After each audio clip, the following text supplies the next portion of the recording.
going to school 4 days a week. Absolute nonsense. And this, of course, obviously has stopped. We're going to open the schools and we're going to take the same measures. If you are running a private school, if you are not open, I come and slam it and lock it up. Because we've given you the permission to operate there as a school. And in Anambra, the school days are Monday through Friday. If you are going to close it for any day, you've got to get a special permission. Somebody says, it is their right. It is your right. Fair enough. But I also have a right to even revoke the ownership of that place in public interest. If we start exercising rights, everybody starts exercising his right and powers, then that will get us a road to nowhere. Somebody drew my attention to somebody who's shouting, show us the law. Don't complain when I bring out the full laws. Don't complain when I bring out the full laws. And for Main Market particularly, it's owned by the state government. And by the way, we already have a design, a master plan of the new Main Market. Okay? We've been restraining because we've been thinking about alternative ways of doing it. If push comes to a shove, I will give you a notice to come and carry out your things. I want to level the place and rebuild it. Push comes to a shove, I will give you a notice very quickly. It's my property. It's the government's property. And sooner or later, if this pushes again, we're going to cancel all allocations in that place. We'll cancel them. If you don't show up, we're going to revoke your ownership of that shop, and I will give it up to Onitcha Main as the alternative office. How did we get here? Before I became governor, that was sometime, I think, early 2021, they began this stuff, sit at home, which, was ordered by, I don't know who, as a way of protesting the arrest of Mazen Nnamdi Kanu. But when I assumed office, we engaged all stakeholders, everybody in the discussions. And we had several releases by IPOB denouncing the sit at home itself, that they did not support it.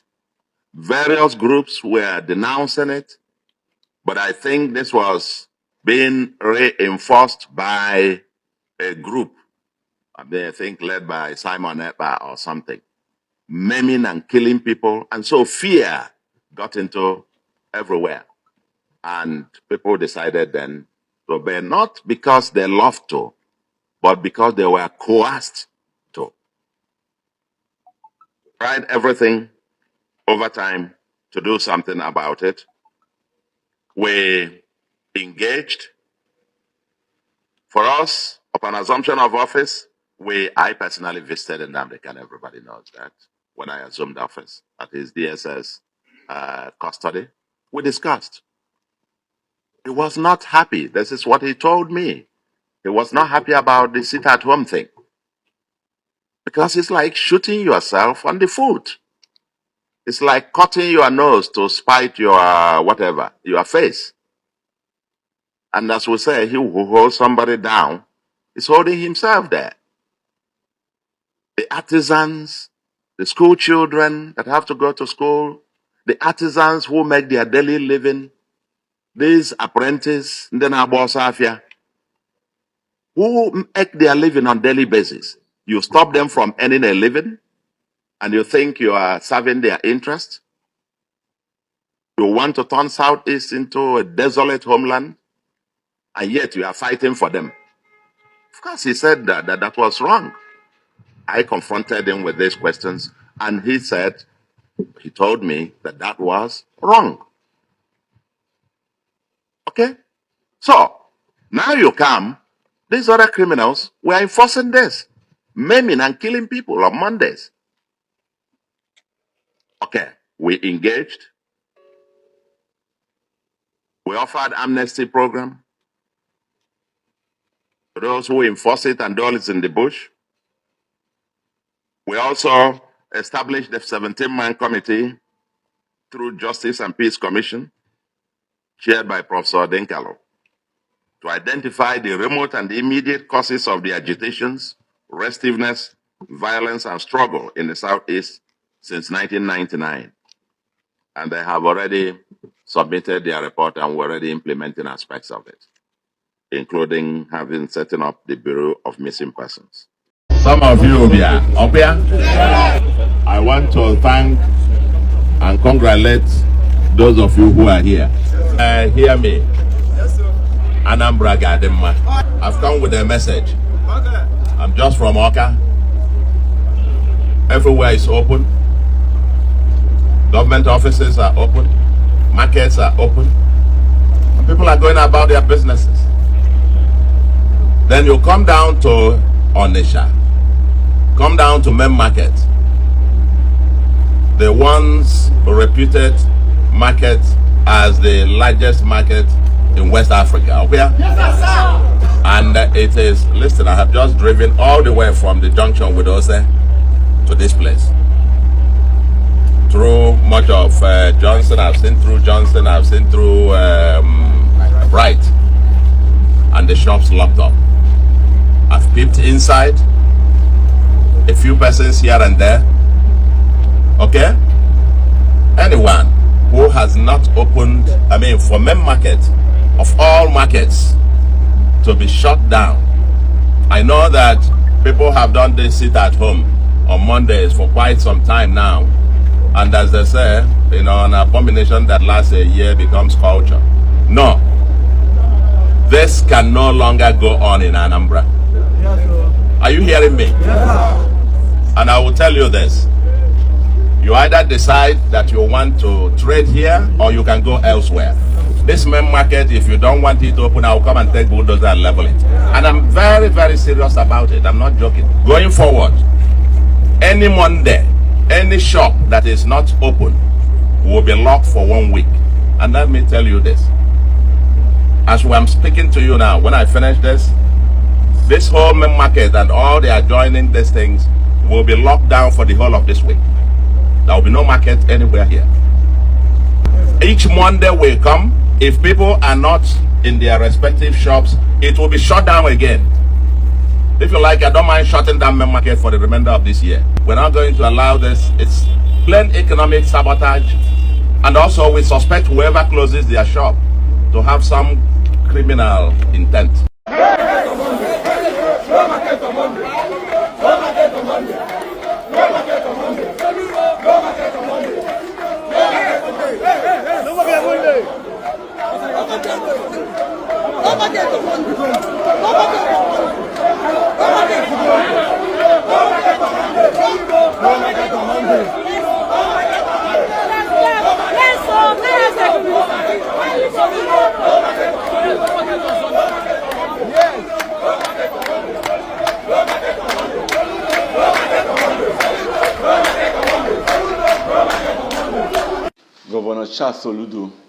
Governor Soludo of Anambra State versus people of Onitcha Main Market.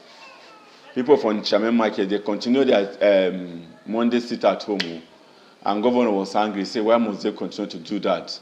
They must stop that sit at home. So he went to market. When he went to Onitcha Main Market, so that people lock the shop, he said, okay, those people that have locked the shop, he's going to lock the shop again for 1 more week. 1 more week, he will lock the shop. Nobody goes to shop. Nobody enter that Main Market 1 week. He locked it. I say after that again, he's going to open it up. When he opens it, anybody that's not there again, he's going to lock his shop again. And I say he can even level the whole Main Market, can level it, burn it. And people of Onitsha State, people say, no way, we don't feel level that market too. That before you were born, that market has been there. Do you know when that market was built? What time? Because of Nnamdi Kanu. You know, Nnamdi Kanu is a supreme, let me just say, is a supreme leader. Yeah, the IPOP call him supreme leader because they believe that he stands for them and he fights for their justice. He stands against injustice in this country. In this country, there's nobody. What they are saying is that there's iota of truth. Iota of truth. What do I mean by iota of truth is that You look at the condition that Nigeria has reached: terrorism, banditry, killing everywhere, border open because of bad government. Bad government has cost us a lot. In fact, bad governance in Nigeria has put us into like 60 years backwards. So everything that I see people do, imagine that these people, when they are growing up, they saw that Nigeria, there are free schools, you can just finish school, you get job, you do everything is working smoothly, good security, no corruption on the roadside. You want to apply for a job, you don't need to say who you know. You understand? Some government, some work like work in central bank, you don't know when they normally recruit people. You just hear that the son of so person is working there, big man. Who do you know? Assuming we have not met this in Nigeria, all these things wouldn't have started at the first place. And then again, for another reason, again, you have no right, no matter what is happening, you have no right to carry gun and start firing. But there's something that I have to say. To an extent, when IPOP started, when they were mass up, is it mass up with not Nnamdi Kanu? Nnamdi Kanu was, I think, second in command with somebody like that. I've forgotten the name. They were not too violent like this. They were not using gun to shoot, to kill. But later on, it started gun and fighting. It started. So that is what caused the problem, you understand? Because, a governor must always be a politician. You must always be with the government. And again, if you check in another angle again, not that I'm backing the government, how much trillion are you making a day in that market? How many million? How much million are you making? Is that market making? That market, government make a lot of money in that market every day.